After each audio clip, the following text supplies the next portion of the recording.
अचल संपत्ति हो और कोई कह दे कि आपकी मौत मात्र 1.5 साल है, इतना करने से क्या फायदा। सब हवा हो जाएगा, है ना, निराश हो जाएंगे आप।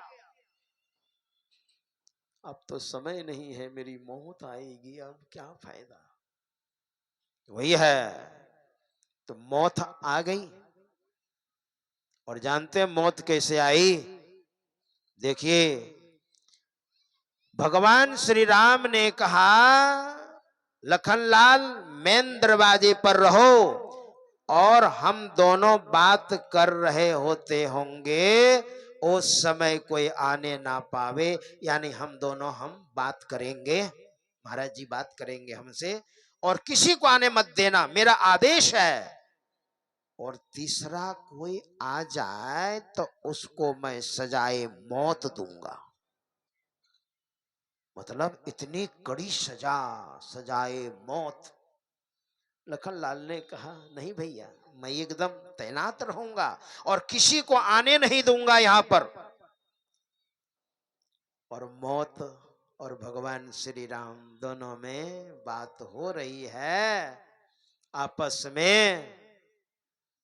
भगवान भी स्वीकार कर रहे हैं, हाँ हाँ हाँ, मैं भी समझ रहा हूं महाराज, बहुत जल्दी आने वाला हूं। और मौत ने कहा, मुझे तो परमात्मा की जैसी प्रेरणा होती है, बस वहां मैं पहुंच जाता हूं महाराज, याद दिलाने के लिए। और उसी समय ऋषि दुर्वासा आ गए। ऋषि दुर्वासा, और ऋषि दुर्वासा ने लखनलाल से कहा, मुझे भगवान श्री राम से अभी मिलना है, इसी वक्त मिलना है। लखनलाल ने कहा, प्रभु आप इसमें नहीं मिल सकते हैं, एक महात्मा आए हैं और विशेष बातचीत कर रहे हैं हमारे भैया प्रभु श्री राम, उस महात्मा से एकांत में कमरे में आप नहीं जा सकते हैं, मैं आपको जाने नहीं दूंगा अभी। ऋषि दुर्वासा ने कहा, मुझे नहीं जाने दोगे, संपूर्ण अयोध्या जला करके राख कर दूंगा। मुझे पहचानते नहीं हो, मैं ऋषि दुर्वासा हूं। मुझे अगर जाने नहीं दोगे प्रभु श्री राम से मिलने के लिए, तो संपूर्ण अयोध्या को अभी तुरंत जला करके राख कर दूंगा। लखनलाल ने सोचा, अगर मैं जाता हूं भगवान श्री राम के पास, तो सजाए मौत, मेरी मौत होगी, और इसे जबरदस्ती अगर रोकता हो तो संपूर्ण अयोध्या को ऋषि दुर्वासा जला करके राख कर देंगे।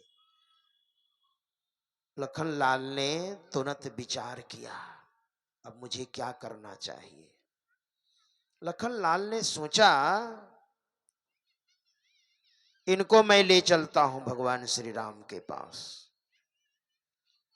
मतलब संपूर्ण अयोध्या को ये जला करके राख कर देंगे, उससे अच्छा है कि मेरी मौत हो जाए, अयोध्या तो बच जाएगी ना। लखनलाल ने कहा, ठीक है प्रभु, चलिए। देखिए काल, काल जो है, मौत जो है ना, कैसे रास्ता, काल कैसे बदलता है रास्ता। मन में हो गया, अब मेरी मौत निश्चित है। ऋषि दुर्वासा से कहा, चलिए महाराज आप। लखनलाल ने विचार कर लिया, सोच लिया, और लेकर के चले। और दोनों में बातचीत हो रही थी, भगवान श्री राम और काल में। कहा, भैया ये ऋषि दुर्वासा हैं। लखनलाल तुम यहां, मैंने क्या कहा था। और काल भी कहता है प्रभु श्री राम से, महाराज मैंने आपसे क्या कहा था, हम दोनों बातचीत करेंगे, बीच में कोई आने ना पावे, और जो बीच में आ जाएगा उसको अब सजाए मौत देंगे। लखनलाल को सजाए मौत दीजिए आप। अब क्या हुआ सुनिए। लखन लाल हाथ जोड़े हैं। भगवान श्री राम ने सोचा लखन लाल को मौत, काल कहता है आपको मौत देनी होगी, और नहीं तो आप पुरुषोत्तम है महाराज, आप मर्यादा पुरुषोत्तम श्री राम हैं। आप झूठ बोलेंगे महाराज? आपने प्रतिज्ञा की है, आप झूठ बोलेंगे आप? और बोल करके काल अंतर्धान हो गया। भगवान श्री राम ने कहा लखन लाल क्या करूं अब? तो भगवान श्री राम ने एक युक्ति निकाली। भगवान श्री राम ने कहा जो श्रेष्ठ पुरुष होते हैं, जो इज्जतदार पुरुष होते हैं, जो सम्माननीय होते हैं, जो प्रतिष्ठित पुरुष होते हैं, उसको आप धिक्कार कर दीजिए, 2-4-10 गालियां दे दीजिए, 10 आदमी के बीच में उसकी बेइज्जती कर दीजिए।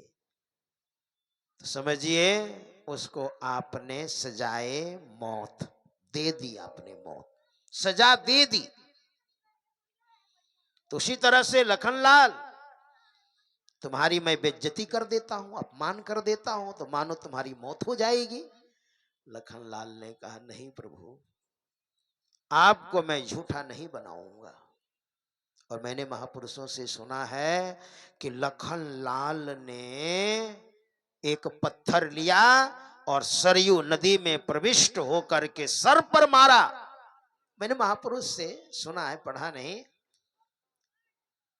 लेकिन अयोध्या में जो बगल में सरयू नदी है उसी में प्रवेश कर गए। भगवान श्री राम ने कहा तो फिर मैं रह करके क्या करूंगा? भरत लाल ने कहा फिर मैं क्या करूंगा रह करके। शत्रुघ्न ने कहा फिर मैं क्या करूंगा रह करके। और बहुत सारे अयोध्यावासी सब के सब सरयू नदी में प्रविष्ट हो गए। वही तो संत पलटू साहब ने समझाया है। संत पलटू साहब ने कहा भगवान श्री राम के अनुयायियों को, वैरागियों को, कि वैरागिन भूली आप में, जल में खोजे राम। मतलब सरयू नदी में प्रवेश करके और भगवान को खोजते थे वैरागी लोग। तो संत पलटू साहब ने कहा अरे वो राम वो तो सर्वव्यापक है, वो तो हर जगह है, तो सरयू नदी में घुस करके क्यों खोज रहे हो? मतलब यहां पर शरीर का परित्याग किया है, पंचभौतिक शरीर का, इसलिए हम खोज रहे हैं। तो संत पलटू साहब ने कहा तब तुम लोग नहीं जानते हो। वैरागिन भूली आप में, जल में खोजे राम, जल में खोजे राम जाय के तीरथ छाने, भर में चारी खोट नहीं सुधी अपनी आने। फूल माही जियो बास, काठ में अग्नि छिपानी, खोदे बिनु नहीं मिले अहे धरती में पानी। दूध महे घृत रहे छिपी मेहदी में लाली, ऐसे पूर्ण ब्रह्म कहूं तिल भर नहीं खाली। तो पलटू सत्संग बीच में कर ले अपना काम, बैरागिन भूली आप में जल में खोजे राम।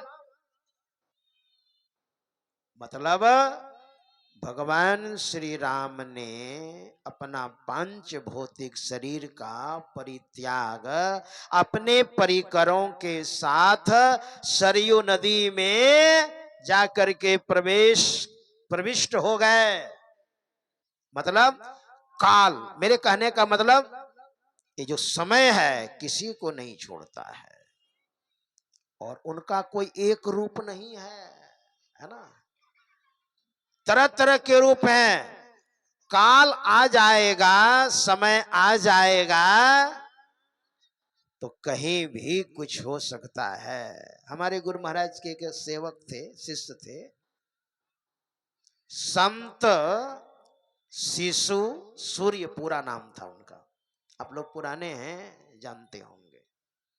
गुरु महाराज के जन्म स्थान खोखसी श्याम में गुरु महाराज के आदेशानुसार उन्होंने ही आश्रम बनवाया था। और बहुत कट्टर भक्त थे, गुरु भक्त थे। गुरु महाराज कहते थे कि संत शिशु के पास कोई अज्ञात शक्ति है, इसलिए मेरा ये निर्भीक साधु है, बजरंग बली है ये। तो गुफा में जहां गुरुदेव ने साधना की है, गुफा में, तो वहीं पर महात्मा लोग जाते थे ध्यान करने के लिए गुफा में। तो ध्यान करके जब उठे ना, तो गुरु महाराज कहते हैं संत शिशु सूर्य गुफा में ध्यान करने गए थे। तो संत शिशु बाबा सोचते हैं कि गुरु महाराज कैसे जान गए। तो पीठ में जो है ना, पीछे तरफ थोड़ी सी मिट्टी लगी हुई थी, गुफा में जो घुस करके ध्यान कर रहे थे। तो डर गए भीतर से, गुरु महाराज डांट तो नहीं लगाएंगे। कहते हैं जी हुजूर, ध्यान करने में गया था। तो संत शिशु बाबा ने कहा हुजूर, जब हम ध्यान कर रहे थे ना गुफा में, तो डर लगता था। क्या डर लगता था?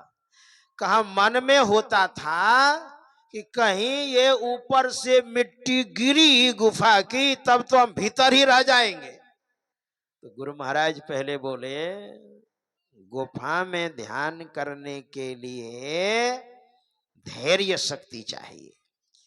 और फिर बोले, जब मौत आ जाएगी ना, समय जब आ जाएगा ना, तो गुफा हो चाहे अन्यत्र कहीं जगह हो, है ना, और मौत नहीं आई है तो कहीं नहीं मरोगे। गोस्वामी तुलसीदास जी महाराज ने भी कहा है, पहले प्रारब्ध रचा तब रचा शरीर, तुलसी चिंता क्यों करे भजले श्री रघुबीर।